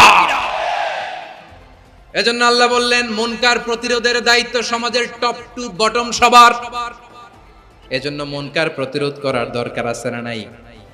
সমাজে এই যে ইফটিজিং হয়, আপনার বোনের বয়সী একটা মেয়েকে কিছু বখাটে টিটকারি করে, এই বলে সেই বলে, নোংরা কথা বলে, রাস্তায় দেখেও আপনি পাশ দিয়ে না দেখার মতো চলে যান কেন? আপনি দাঁড়ান না কেন? আপনি দাঁড়ালেই তো থেমে যাবে, কারণ সত্যের যে শক্তি তার সামনে মিথ্যা মুখ থুবড়ে পড়ে। আপনার সামনে ও কিছুই না, নাথিং। আপনি দাঁড়ান, ওকে প্রশ্ন করেন যে আমার বোনকে তুমি ডিস্টার্ব করো কেন? আপনাকে দেখে আরো 5 জন দাঁড়াবে, 5 জনকে দেখে আরো 10 জন দাঁড়াবে। আমাদের নীরবতা আর আমাদের নিশ্চুপ থাকাই জালিমদেরকে আরো শক্তিশালী জালিম বানিয়েছে। এজন্য মুনকার প্রতিরোধের দায়িত্ব আমাদের সবার। টেন্ডারবাজি, চাঁদাবাজি, দুর্নীতি, অপরাধ, দখলদারিত্ব, মজুদদারি, এগুলো সবকিছু একসাথে প্রতিরোধ করতে হবে। ঠিক কিনা বলেন? একটা মানবিক সমাজ যদি চাই, প্রতিরোধ করতে হবে। প্রিয় ভাইয়েরা, আল্লাহর শপথ নিয়ে বলি, এই নাসিহাত গুলো সবার জন্য, সব দলের জন্য, সব মতের মানুষের জন্য। আমরা কোনো দলের প্রতি মানুষকে ডাকি না, আমরা ডাকি ইসলামের দিকে। সব দলের, সব মতের, সব মানুষদেরকে আমরা আহ্বান জানাই, আসুন আমরা একটা সুন্দর সমাজ বিনির্মাণ করি। এই যে নতুন বাংলাদেশের এক সুযোগ এসেছে, আর জীবনে হয়তো আসবে না, সামনের 100 বছর এই সময় আসবে না। আসুন দেশটাকে আমরা সাজাই, আসুন আমরা দুর্নীতি বন্ধ করি, আসুন আমরা চাঁদাবাজি বন্ধ করি, আসুন আমরা দখলদারিত্ব বন্ধ করি, আসুন আমরা এক দল আরেক দলকে নিশ্চিহ্ন করার যে রাজনীতি, এটা বন্ধ করি। সব দলের প্রতি আমার আহ্বান, আমরা চাঁদাবাজ মুক্ত বাংলাদেশ চাই, জুলুম মুক্ত বাংলাদেশ চাই, ফ্যাসিজম মুক্ত বাংলাদেশ চাই, গুণ খুন খারাপি মুক্ত বাংলাদেশ চাই। আমরা নতুন ভোরের বাংলাদেশ চাই। ওই বাংলাদেশ পাওয়ার জন্য মুনকার প্রতিরোধে, অন্যায় প্রতিরোধে যদি বাঘের বাচ্চার মতো আবু সাঈদের মতো দুই হাত উঁচু করে বুককে টান টান করে প্রসারিত করে দাঁড়াতে হয়, রাজি আছো মুসলমান? রাব্বুল আলামিন বলেন ওয়ায়ানহা আনিল ফাহশাই ওয়াল মুনকারি ওয়াল বাগি ইয়াইদুকুম লাআল্লাকুম তাযাক্কারুন। আল্লাহ বললেন আমি অশ্লীলতাকে নিষেধ করি, আমি সব ধরনের মন্দ কাজকে নিষিদ্ধ করি, সব শেষে আমি সীমা লঙ্ঘনকে তোমাদের জন্য নিষিদ্ধ করি। নিষিদ্ধ করেছেন কয়টা জিনিস? এক নম্বরে অশ্লীলতা, দুই নম্বরে মুনকার তথা সব মন্দ কাজ, তিন নম্বরে আল বাগি সীমা লঙ্ঘন, ক্রসিং দ্য লিমিট। সীমা লঙ্ঘন করা ভালো না। We all should know our limits. চিল্লায় বলেন ঠিক কিনা? একই আয়াতে আল্লাহ বললেন কুল ইন্নামা حرم ربي الفواحش ما ظهر منها وما بطن والإثم والبغي بغير الحق। অন্যায় ভাবে যে অবাধ্য হয়, যে সীমা লঙ্ঘন করে, তাদেরকেও আমি এটা হারাম করে দিলাম। সীমা লঙ্ঘন করা হারাম। আল্লাহ বারবার বারবার আমাদেরকে ওয়ার্নিং দেয়। যখন আমরা থামি না তখন আল্লাহ ধরে, আর যখন ধরে তখন ছাড়ে না। ধরে ধরে ধরে না, ধরলে আল্লাহ ফেরাউনকে কিন্তু হুট করে ধরে নাই। আপনারা জানেন 9 বার ওয়ার্নিং দিয়েছে ফেরাউনকে। আল্লাহ তাআলা ওয়ার্নিং দিয়েছিল কয়বার? রাব্বুল আলামিন বলেন ওয়ালাকাদ আতাইনা মূসা 9 আয়াতিন বাইয়িনাত। 9টা মুআজিজা দেখিয়েছি। 1 2 3 বারবার এইভাবে রিমাইন্ডার, ওইভাবে রিমাইন্ডার, এইভাবে নসিহত, ওইভাবে দাওয়া। ফাকুলা লাহু কাওলান লাইয়িনা, নরম করে বলো, সফট করে বলো, যত ওয়ে হতে পারে দাওয়া মেথডোলজি। মুসা আলাইহিস সালামের সব অ্যাপ্লাই শেষ। 10ম বারে যে আল্লাহ ধরছে, 10ম বারে যে ধরেছে। এজন্য আল্লাহ বলেন আমি সীমা লঙ্ঘনকে পছন্দ করি না। কোরআনের অন্য আয়াতে বাগীকে বলা হয়েছে আল ইতিদা। সীমা লঙ্ঘন যারা করে তাদেরকে আল্লাহ বলেছেন মুতাদিন। ওয়াকাতিলু ফি সাবিলিল্লাহিল্লাযীনা ইউকাতিলুনাকুম ওয়ালা তা'তাদু ইন্নাল্লাহা লা ইউহিব্বুল মুতাদিন। আমি সীমা লঙ্ঘনকারীদেরকে কোশ্চিনকালেও পছন্দ করি না। আমরা যেন সীমা লঙ্ঘন না করি। রাজি আছেন তো? যে কোনো ক্ষেত্রে ইবাদতে যেন সীমা লঙ্ঘন না করি। অনেকে আমরা ইবাদতে সীমা লঙ্ঘন করে ফেলি। বিশ্বনবী সাল্লাল্লাহু আলাইহি ওয়াসাল্লাম যেটা শিখিয়েছেন এর বাইরে যে অতিরিক্ত বুজুর্গ হতে চায়, এরকম আছে না নাই? কোন ক্ষেত্রেই সীমা লঙ্ঘন করা যাবে, এমনকি যুদ্ধ ক্ষেত্রেও না। বিশ্বনবী সাল্লাল্লাহু আলাইহি ওয়াসাল্লাম বলেন খবরদার যুদ্ধ ক্ষেত্রেও সীমা লঙ্ঘন করো না। কি সুন্দর ইসলাম আমরা পেয়েছি। বিশ্বনবী বলেন খবরদার যুদ্ধের ময়দানে কোনো নারীর গায়ে হাত তোলো না, কোনো শিশুর গায়ে হাত তোলো না, কোনো গবাদি পশু হত্যা করো না, কোনো শস্য ক্ষেত্র ধ্বংস করো না, ইবাদতরত অন্য ধর্মের কোনো সন্ন্যাসীর গায়ে হাত তোলো না। বলেন সুবহানাল্লাহ। তাহলে আমরা সীমা লঙ্ঘন করতে পারবো। প্রিয় ভাইরা, একটা সুখী, সমৃদ্ধ, শান্তির সমাজ, মানবিক সমাজ যদি আমরা গঠন করতে চাই, আমাদের আল্লাহর দেয়া কয়টা আদেশ মানতে হবে বলেন দেখি? আর বেঁচে থাকতে হবে কয়টা জিনিস থেকে? আল্লাহর আদেশ কি? 1 নাম্বার আদাল, ন্যায়পরায়ণতা। আমরা সুবিচার, সুশাসন, ন্যায় বিচার চাই কি চাই না? 2 নম্বরে কি ছিল? মাশাআল্লাহ, আমরা যেন সবার প্রতি দয়া পরবশ হই, ইহসান করি। 3 নম্বরে কি ছিল? নিকটাত্মীয়দের দান করা, তাদের অধিকার প্রাপ্য বুঝিয়ে দেওয়া। পাশাপাশি 3টা জিনিস থেকে আল্লাহ বারণ করেছেন, নিষেধ করেছেন। তার প্রথমটা ফাহশা, অশ্লীলতা। অশ্লীলতার সাথে আমাদের কোনো সম্পর্ক। 2 নম্বর নিষেধাজ্ঞা কি ছিল? আল মুনকার, সমাজের যত মন্দ কাজ এগুলোকে আমরা প্রতিরোধ করব। রাজি আছেন তো সবাই? 3 নম্বরে আল বাগী, সীমালঙ্ঘন। কোন মুসলিম সীমালঙ্ঘন করে না। রাব্বুল আলামিন শেষে বললেন ইয়াইদুকুম লাআল্লাকুম তাযাক্কারুন। আল্লাহ তোমাদেরকে উপদেশ দেন যাতে তোমরা শিক্ষা গ্রহণ করো। আমরা উপদেশ দেব, আমরা জোর করে কাউরে কিছু মানাতে চাই না। লা ইকরাহা ফিদ্দিন ওয়াযাক্কির ফাইন্না যিকরা তানফাউল মুমিনিন। উপদেশ দিলে এটা মুমিনদের কাজে দেয়। লাস্তা আলাইহিম বিমুসাইতির ইন্নামা আনতা মুযাক্কির। নবী হে, আপনি রিমাইন্ডার দাতা, আপনি উপদেশ দিবেন। আমরাও বিশ্বনবীর এই হাদিসগুলো থেকে, কোরআনের আয়াত থেকে রিমাইন্ডার, এই কথামালা বাণী বাহক হিসেবে এই বাণীগুলো আপনাদের সাথে কাছে পৌঁছে দিলাম। আমরা আল্লাহ তাআলার কাছে প্রার্থনা করি, আল্লাহ আমরা যেন আদল দিয়ে আমাদের সমাজকে গঠন করতে পারি। আল্লাহ আমরা যেন ইহসান করতে পারি, আমরা যেন নিকটাত্মীয়দের দান করতে পারি। আল্লাহ যত ধরনের অশ্লীলতা, অনাচার, মন্দ কাজ, সীমালঙ্ঘন, অবাধ্যতা থেকে যেন আমরা বেঁচে থাকতে পারি। আল্লাহ তাআলা আমাদের সবাইকে কথাগুলো বোঝার ও আমল করার তৌফিক দান করুন।